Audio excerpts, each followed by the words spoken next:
Chapter 14: Past Technologies and Resurrection. Mava, Zola, and Jindai continue in the direction of Zola's senses and discover a semi-active volcano. Jindai says that it used to be called Mount Nyiragongo by the ancient people of Earth. As they get closer to the volcano, Zola informs them she can sense something very powerful nearby. The team gets closer to the semi-active volcano when Mava feels how much hotter it is. Are you kidding me? Mava asks, looking at the lava pouring from the edges of the top of the volcano. We can't get this close. Mava stops speaking when she sees a building ahead of them made of steel. Well, look at our luck. That might have something to do with what I've been sensing, Zola says. Some type of immense power. Do you think that Leandra or Vosha would end up near a place like this? Jindai asks. Beats me, Mava replies. They've surprised me with what they did back at the Zumrerim Gi. I have no idea what they're capable of. Either one of them could have come here. Let's just see if we can check this place out and then get the sons out of here. Mava walks toward the metallic building.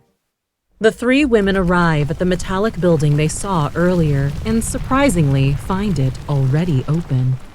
They go further into the building, past the main entrance, and toward an advanced scientific laboratory. When they enter the laboratory area, an automatic scan is activated by the facility's systems.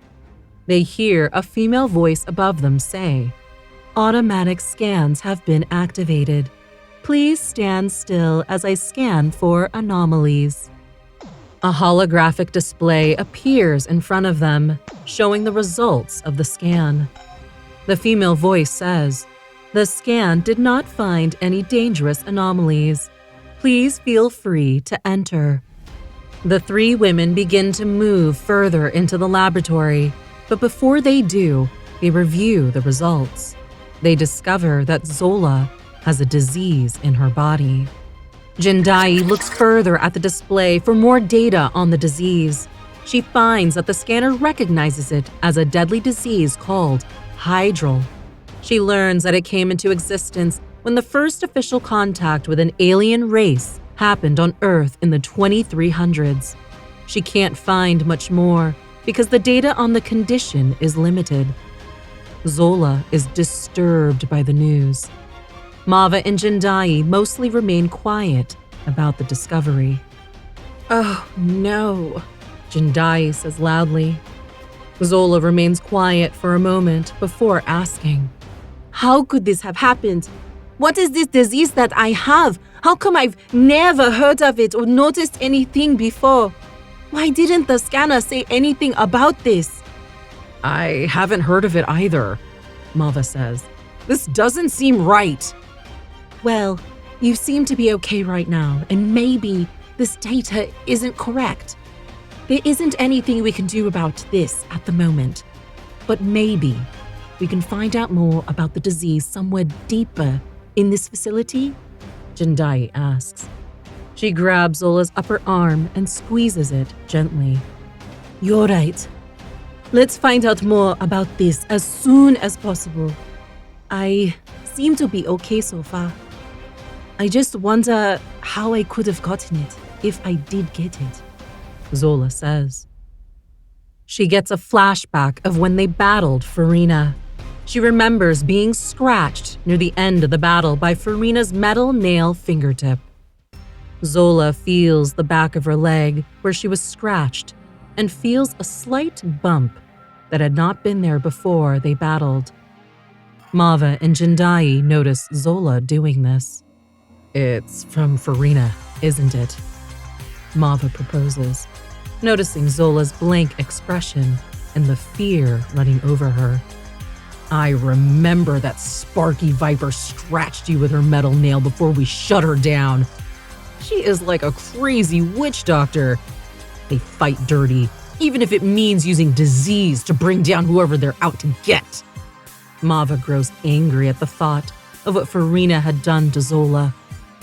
"After everything you've been through, and now this?" Jindai and Zola step back as they notice how angry Mava has become. They look at Zola's leg and think about Farina's dirty fighting techniques.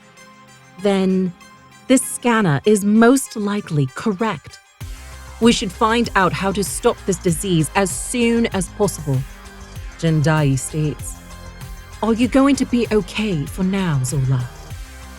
She tries to get a sense of what she's feeling. "I'll be fine for now," Zola states. Her expression is still blank as she processes the news. "I don't feel any different, but if I start feeling sick, I'll tell you both." "Let's keep looking around then," Mava says, motioning toward the door, and they continue to look through the facility. As they go deeper into the laboratory, they run into robots that look very similar to Con 12L and attempt to attack them. They later realize the robots were designed as security for the facility. Mava, Jindai, and Zola defeat them with relative ease. Jindai opens a holographic console that displays the energy output of the laboratory and facility. "This is amazing," Jindai says with wonder. Mava and Zola look over their shoulders toward her from the other ends of the room. "This facility has been running for over 600 years. Some of these images are time-stamped back to the 2300s. Zola looks intriguingly at Jindai and the console in front of her, then back at the device, frantically trying to figure out how to use it. Mava walks over to Jindai and asks, "What is this thing?" Jindai takes a few steps back, and the holographic console expands to match her hands and arms. "This, I think, is the most in-depth evidence we have of what this facility really is." Jindai swipes her hands and more images appear holographically in front of her. "If we look at this portion of the map, it shows the topmost part of the facility is protecting what appears to be a zero-point energy generator." "You're talking about a never-ending energy supply, aren't you?" Mava asks. "Yes," Jindai replies. "Let's keep looking around then. Maybe we can access it somewhere," Mava suggests. In one of the metallic lab rooms, the team finds a scientist in a cryo chamber and bring him out of cryosleep. He remembers that the robot Con 12L had pushed him in and locked him inside. The scientist reveals he created Con 12L and programmed it to protect humanity at all costs. He believes the robot realized the importance and threat of the energy source they had found. It probably attempted to keep him safe by putting him into cryosleep until he needed to be reawakened. The team tells him it's been hundreds of years since he entered cryosleep. This reassures the scientist's thoughts on why Con 12L would have put him into the chamber, as the world has been taken over. "It's 3101, the scientist asks, placing his face in his hands and crying uncontrollably. He slowly looks up, remembering that the women are there with him. "That damn robot!" He slams his hand down on a countertop. "I'm so fumed!" "What is your name?" Jindai asks. I can't seem to recall," the scientist replies. He attempts to sit up fully, still feeling woozy from the cryosleep. He looks at the lava bubbling inside the volcano. "If that damn robot is still alive, it might be trying to use the energy source somehow," he says. "To give it a never-ending energy supply to protect humanity. which is what it was programmed to do, I'm sure. I programmed it to do anything it could to control chaos and to protect humanity. Con is for control. It was the 12th version I designed. And L is for my sweet, sweet wife, Luda. The scientist sobs, remembering his wife and knowing she's likely long dead. It's possible. The programming has been tampered with, but that should be next to impossible. Reprogramming would require a brain light years more powerful than our known quantum computers. The scientist shakes his head and rubs it as though it hurts. Who would have such a mind? Shanaean? Zola asks the scientist about the disease she has and whether he has any idea what it is. He explains that it is a disease brought by the alien race that had visited them in the past, and that the only way to stop it is to use a device at the top of the facility, if it's still there. The device is a machine they used in their medical bay to cleanse certain diseases and perform simple operations. Why didn't the scanner mark the disease as dangerous? Jindai asks. Most people on Earth were immunized, including everyone in this facility. It's not a difficult disease to treat if you catch it early enough. Zola feels a momentary sense of relief hearing this. We should get you out of here, Mava suggests to the scientist. You're right, the man agrees. He attempts to walk, but falls over. He coughs uncontrollably, then crumples to the ground. Oh, no, Jindai says, grabbing the man and checking his breathing. She looks over at the other two women with a sullen face. Sir, Jindai looks shocked. Mava shakes her head and grabs the man's shoulder. Hello! Mava shouts, then pounds her fist on a console. The scientist slumps to the ground, unresponsive. Zola looks at the scientist, horrified. Can you heal him? Jindai asks. He is already gone, Zola says with trepidation. I can't read any of his thoughts anymore. Not many people could survive past 100 years of cryosleep, Jindai states. It is amazing he lasted this long. Jindai shuts the man's eyes and lays him on the ground with his arms crossed. Visibly shaken by what she witnessed, Jindai leans onto the cryo chamber, catching herself before falling. Mava comes from behind and helps her back to her feet. Zola looks at Jindai, deeply concerned and disturbed by the scientist's sudden death. The women move further through the facility, rubbing their arms to keep warm in the cold laboratory. As they walk through a hallway, Zola notices a pink light moving across the room. Down, Mava says quietly. She motions for Jindai and Zola to hide behind some desks where she's huddled.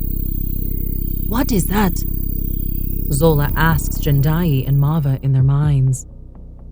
It looks like a scanner, Jindai responds telepathically. Crash! Con 12L smashes down from a vent above them. It extends its arms, reaching for Jindai and Mava. Mava fires a photonic beam directly at Con 12L's face, but it reflects off, leaving it unaffected. Con 12L grabs Mava and Jindai by their shirts. Jindai screams, causing a shockwave, but it's still unaffected. Con 12L turns its attention to Zola, who's huddled behind a chair. Zola moans in pain as her illness worsens.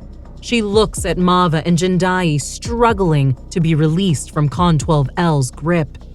Con 12L walks closer to Zola, peering over her.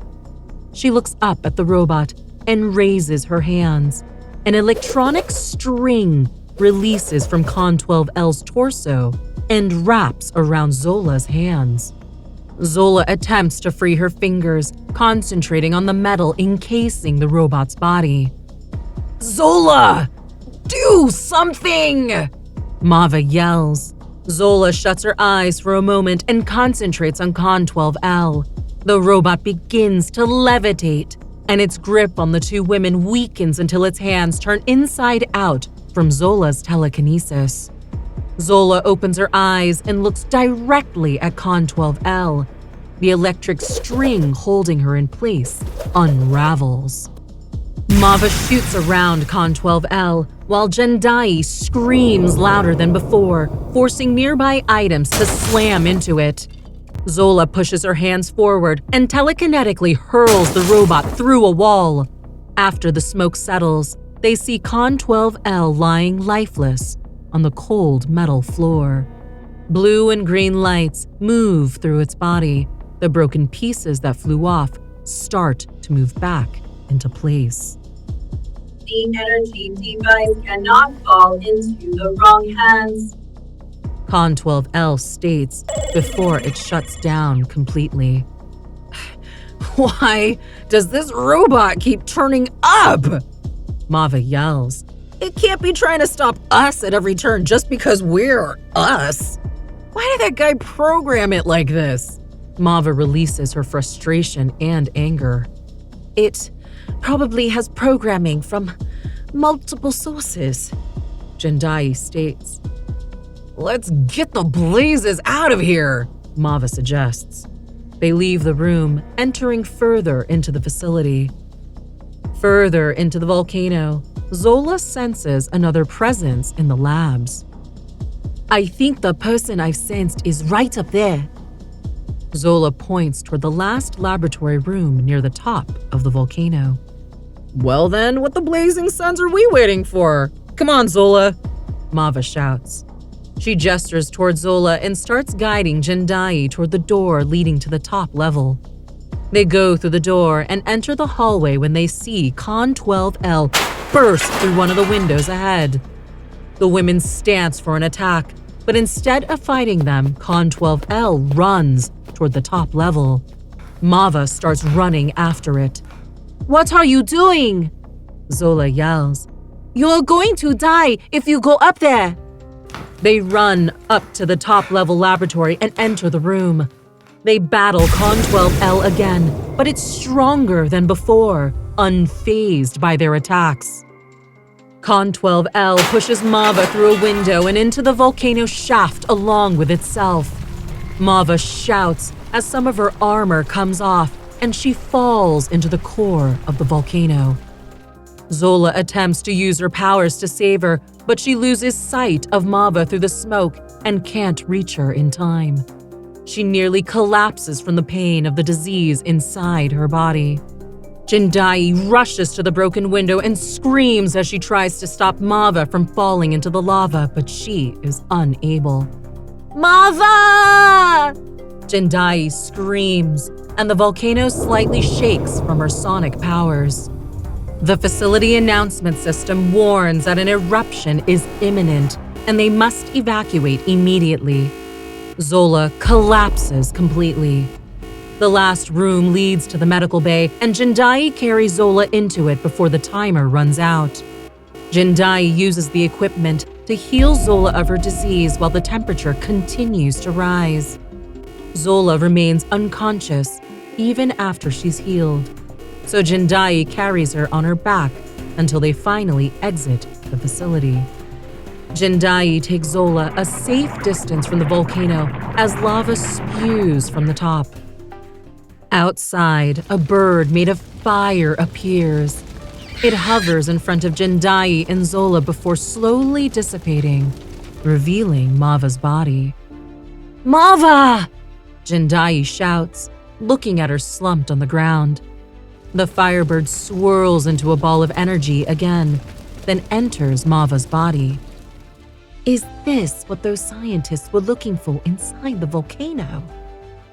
Zola wakes up and notices Mava's body along with the bird made of fire in front of them.